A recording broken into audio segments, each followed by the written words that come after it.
ನಮಸ್ಕಾರ. ನಾನು ಡಾಕ್ಟರ್ ವಿಜ್ಞಾನ್, ಗಂಗಾ ಸ್ಪೆಷಾಲಿಟಿ ಆಸ್ಪತ್ರೆಯ ಮ್ಯಾನೇಜಿಂಗ್ ಡೈರೆಕ್ಟರು. ಇದೇ ತಿಂಗಳ ಅಂದರೆ ಮಾರ್ಚ್ 2ನೇ ಗುರುವಾರ ವರ್ಲ್ಡ್ ಕಿಡ್ನಿ ಡೇ ಅಂತ ನಾವು ಆಚರಣೆ ಮಾಡ್ತೀವಿ. ಇದು ಪ್ರತಿ ವರ್ಷ ನಡೆಯುವಂಥ ಒಂದು ಕಾರ್ಯಕ್ರಮ.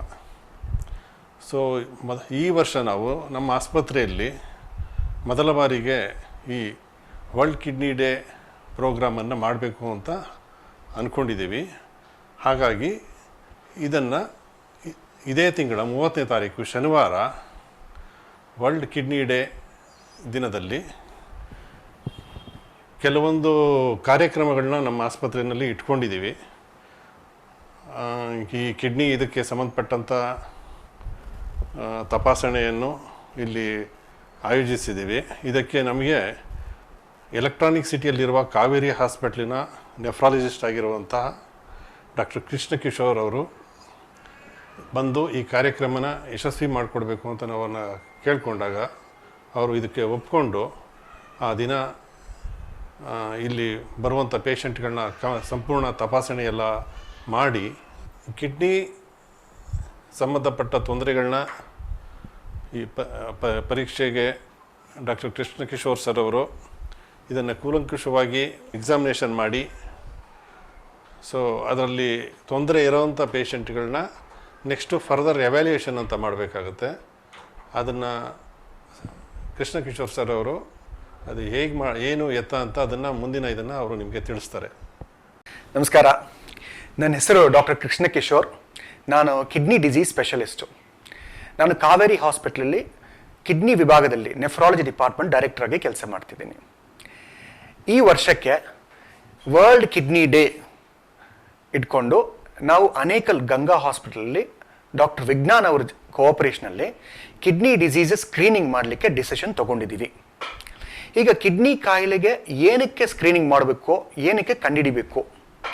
ಈಗ ಕಿಡ್ನಿ ಡಿಸೀಸ್ ಅಂತ ಹೇಳಿದಾಗ ಅದನ್ನು ನಾವು ಎರಡು ರೀತಿಯಲ್ಲಿ ಡಿವಿಷನ್ ಮಾಡ್ಬೋದು. ಒಂದನ್ನು ಅಕ್ಯೂಟ್ ಕಿಡ್ನಿ ಫೇಲ್ಯೂರ್ ಅಂತ ಹೇಳ್ತೇವೆ, ಎರಡನೇದು chronic kidney disease. Acute kidney disease ಅಂದರೆ ಅದು ಇಮಿಡಿಯೇಟ್ ಆಗಿ ಬರೋದು, ಸಡನ್ ಆಗಿ ಬರೋದು, ಆಮೇಲೆ ಅದು ರಿಕವರ್ ಆಗುವ ಚಾನ್ಸಸ್ ಇರ್ತವೆ. ಎಕ್ಸಾಂಪಲ್, ಯಾರಿಗಾದ್ರೂ ಮಲೇರಿಯಾ ಬಂದಿದೆ, ಅದರಿಂದ ಕಿಡ್ನಿ ಕಾಯಿಲೆ ಬರ್ಬೋದು. ಯಾರಿಗಾದ್ರೂ ಲೂಸ್ ಮೋಷನ್ಸ್ ಆಗಿದೆ, ಡಯೇರಿಯಾ ಆಗಿದೆ, ಅಂಥವ್ರಿಗೆ ಡಿಹೈಡ್ರೇಷನ್ ಆಗಿ ಕಿಡ್ನಿ ಕಾಯಿಲೆ ಬಂದು ಆವಾಗ ಸ್ವಲ್ಪ ಡಯಾಲಿಸಿಸ್ ಬೇಕಾಗಿ ಆಮೇಲೆ ರಿಕವರ್ ಆಗಬಹುದು. ಇದನ್ನು ಅಕ್ಯೂಟ್ ಕಿಡ್ನಿ ಇಂಜುರಿ ಅಂತ ಹೇಳ್ತೇವೆ. ಎರಡನೇದು ಕ್ರಾನಿಕ್ ಕಿಡ್ನಿ ಡಿಸೀಸ್. ಈ ಕ್ರಾನಿಕ್ ಕಿಡ್ನಿ ಡಿಸೀಸ್ ಅನ್ನೋದು ಒಂದು ಡೇಂಜರಸ್ ಡಿಸೀಸ್ ಅಂತ ಹೇಳಬೇಕು. ಕೆಲವು ಕ್ಯಾನ್ಸರ್ ಕಾಯಿಲೆಗಿಂತ ಸ್ವಲ್ಪ ಪ್ರಮಾದ ಜಾಸ್ತಿ ಇರೋದಂತ ಹೇಳಬೇಕಾಗತ್ತೆ. ಏನಕ್ಕಂದ್ರೆ ಈ ಕ್ರಾನಿಕ್ ಕಿಡ್ನಿ ಡಿಸೀಸ್ ಬರೋದು ತುಂಬ ಸೈಲೆಂಟ್ ಆಗಿರ್ತದೆ ನಮ್ಮ ಬಾಡಿಯಲ್ಲಿ. ನಮಗೆ ಯಾವ ಥರ ಸಿಂಪ್ಟಮ್ಸು ಗೊತ್ತಾಗೋದಿಲ್ಲ. ಸಾಧಾರಣವಾಗಿ ಈ ಕ್ರಾನಿಕ್ ಕಿಡ್ನಿ ಡಿಸೀಸ್ ಬರುವಂಥ ರೀಸನ್ಸು ಒಂದು ಡಯಾಬಿಟೀಸು. ಪ್ರಪಂಚದಲ್ಲಿ ಇರುವ ಕ್ರಾನಿಕ್ ಕಿಡ್ನಿ ಡಿಸೀಸ್ ಇರೋರಿಗೆಲ್ರಿಗೂ ಎಲ್ಲರೂ ನಾವು ಸೇರಿಸಿದ್ರೆ ಅದರಲ್ಲಿ 50ರಿಂದ 60% ಜನಕ್ಕೆ ಡಯಾಬಿಟಿಸ್ ಇರಬೇಕು. ಸೊ ಡಯಾಬಿಟಿಸ್ ಅನ್ನೋದು ಕ್ರಾನಿಕ್ ಕಿಡ್ನಿ ಡಿಸೀಸ್ ಬರಲಿಕ್ಕೆ ಪ್ರಮಾದ ಕಾರಣ. Second, hypertension. ಮೂರನೇದು, family history of kidney disease ಇರೋರು. ಕುಟುಂಬದಲ್ಲಿ ಯಾರಾದರೂ ಕಿಡ್ನಿ ಕಾಯಿಲೆ ಇದ್ದರೆ ಮತ್ತು ಅದ್ರ ಕುಟುಂಬದಲ್ಲಿ ಬೇರೆಯವ್ರಿಗೂ ಕಿಡ್ನಿ ಕಾಯಿಲೆ ಬರುವಂಥ ಸ್ಥಿತಿ ಇರಬಹುದು. ಅದಕ್ಕೋಸ್ಕರ ಕೆಲವು ಜೆನೆಟಿಕ್ಸ್ ಅದನ್ನು ಚೆಕ್ ಮಾಡಿ ನೋಡ್ಕೋಬೇಕಾಗತ್ತೆ. ನಾಲ್ಕನೇದು, ಕಿಡ್ನಿ ಸ್ಟೋನ್ ಡಿಸೀಸ್. ಸೊ ಈ ಥರ ರಿಸ್ಕ್ ಫ್ಯಾಕ್ಟರ್ಸ್ ಜಾಸ್ತಿ ಇರೋರಿಗೆ ಕಿಡ್ನಿ ಕಾಯಿಲೆ ಇದೆಯೇ ಅಂತ ಇಲ್ವೋ ಅಂತ ತಿಳ್ಕೊಳ್ಳಿಕ್ಕೆ ನಾವು ಸ್ಕ್ರೀನಿಂಗ್ ಮಾಡಬೇಕಾಗತ್ತೆ. ಸೊ ಈಗ ಸಿಂಪ್ಟಮ್ಸ್ ಹೇಗೆ ಗೊತ್ತಾಗೋದು ನಮಗೆ? ಕಿಡ್ನಿ ಕಾಯಿಲೆ ಇದೆಯೇ ಇಲ್ವೋ ಅಂತ ಹೇಗೆ ಗೊತ್ತಾಗುತ್ತೆ? ಸೊ ಸಾಧಾರಣವಾಗಿ ಏನಾದರೂ ಕಾಯಿಲೆ ಇದ್ದಾಗ ಸಿಂಪ್ಟಮ್ಸ್ ಗೊತ್ತಾಗ್ಬೇಕು ನಮಗೆ. ಈ ಸಿಂಪ್ಟಮ್ಸ್ನ ನಾವು ಅರ್ಲಿ ಸಿಂಪ್ಟಮ್ಸು, ಲೇಟ್ ಸಿಂಪ್ಟಮ್ಸ್ ಅಂತ ಹೇಳ್ಬೋದು. ಈಗ ಕ್ರಾನಿಕ್ ಕಿಡ್ನಿ ಡಿಸೀಸಲ್ಲಿ ಅರ್ಲಿ ಸಿಂಪ್ಟಮ್ಸ್ ನಾವು ಕಂಡುಹಿಡಿಯೋದು, ಡಿಟೆಕ್ಟ್ ಮಾಡೋದು ಭಾಳ ಕಷ್ಟ ಆಗುತ್ತೆ.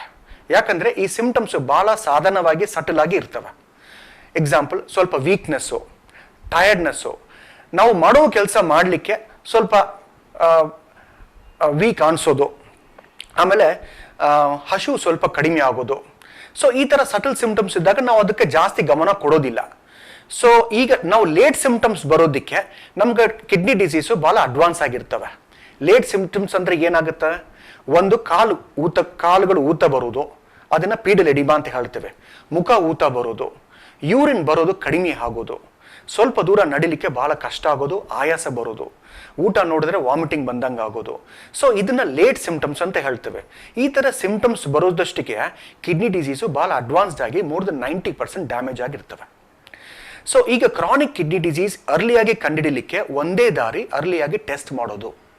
ಅದಕ್ಕೋಸ್ಕರವಾಗಿ ಕಿಡ್ನಿ ಡಿಸೀಸ್ ಬರುವಂಥ ರಿಸ್ಕ್ ಇರೋರು, ಅಂದರೆ ಇದಕ್ಕೆ ಮುಂಚೆ ಹೇಳ್ದಂಗೆ diabetes, blood pressure, family history of kidney disease, more than 45 years ಇರೋರು, ಇಂಥವರು ಕಿಡ್ನಿ ಡಿಸೀಸ್ಗೋಸ್ಕರ ಸ್ಕ್ರೀನಿಂಗ್ ಮಾಡಬೇಕು. ಅಂದರೆ ನಮಗೆ ಕಾಯಿಲೆ ಇದೆಯಲ್ಲ ಅಂತ ಚೆಕ್ ಮಾಡಲಿಕ್ಕೆ ಟೆಸ್ಟ್ಗಳು ಮಾಡಿ ನೋಡಬೇಕು, ಸಿಂಪ್ಟಮ್ಸ್ಗೋಸ್ಕರ ಕಾಯಬಾರದು. ಸೊ ಇದನ್ನು ಉದ್ದೇಶವಾಗಿ ಇಟ್ಕೊಂಡು ಈ ವರ್ಲ್ಡ್ ಕಿಡ್ನಿ ಡೇಗೆ ನಾವು ಡಾಕ್ಟರ್ ವಿಜ್ಞಾನ್ ಅವರು ಗಂಗಾ ಹಾಸ್ಪಿಟಲ್ ಡೈರೆಕ್ಟರ್ ಜೊತೆಗೆ ಸೇರಿಸ್ಕೊಂಡು ನಾವು ಈ ಕಾರ್ಯಕ್ರಮನ ಮಾಡಲಿಕ್ಕೆ ಡೆಸಿಷನ್ ತಗೊಂಡಿದ್ದೀವಿ. ಈ ಕಾರ್ಯಕ್ರಮನ ನಾವು ಈ ತಿಂಗಳಲ್ಲಿ 30ನೇ ತಾರೀಕು ಮಾಡ್ತಾ ಇದ್ದೀವಿ. ತಮ್ಮೆಲ್ಲರಿಗೆ ಇದನ್ನು ಸದ್ವಿನಿಯೋಗ ಮಾಡಿಕೊಳ್ಳಿಕ್ಕೆ ನಮ್ಮ ವಿನ್ನಪ. ವೀಕ್ಷಕರಿಗೆ ನನ್ನ ನಮಸ್ಕಾರಗಳು. ನಾನು ಡಾಕ್ಟರ್ ಸತ್ಯ ವಿಜ್ಞಾನ್, director Ganga speciality hospital, Anekal. So ಈಗ ತಾನೇ ಡಾಕ್ಟರ್ ಕೃಷ್ಣ ಕಿಶೋರ್ ಅವರು ನಿಮಗೆ ವರ್ಲ್ಡ್ ಕಿಡ್ನಿ ಡೇ ಬಗ್ಗೆ ಮತ್ತು ಕಿಡ್ನಿ ಡಿಸೀಸ್ ಅವೇರ್ನೆಸ್ ಬಗ್ಗೆ ಹಲವಾರು ಅಂಶಗಳನ್ನು ತಿಳಿಸಿಕೊಟ್ಟಿದ್ದಾರೆ.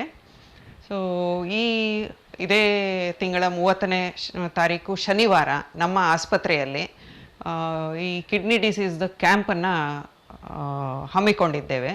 ಸೊ ಈ ಕಾರ್ಯಕ್ರಮವು ಬೆಳಗ್ಗೆ 10 ಗಂಟೆಯಿಂದ 4 ಗಂಟೆ ಒಳಗೆ ಇರುತ್ತದೆ, ಸಂಜೆ 4 ಗಂಟೆವರೆಗೆ. ಪ್ರತಿಯೊಬ್ಬರೂ ಇದರ ಸದುಪಯೋಗವನ್ನು ಪಡೆದುಕೊಳ್ಳಬೇಕೆಂದು ನಿಮ್ಮಲ್ಲಿ ವಿನಂತಿಸಿಕೊಳ್ಳುತ್ತೇನೆ.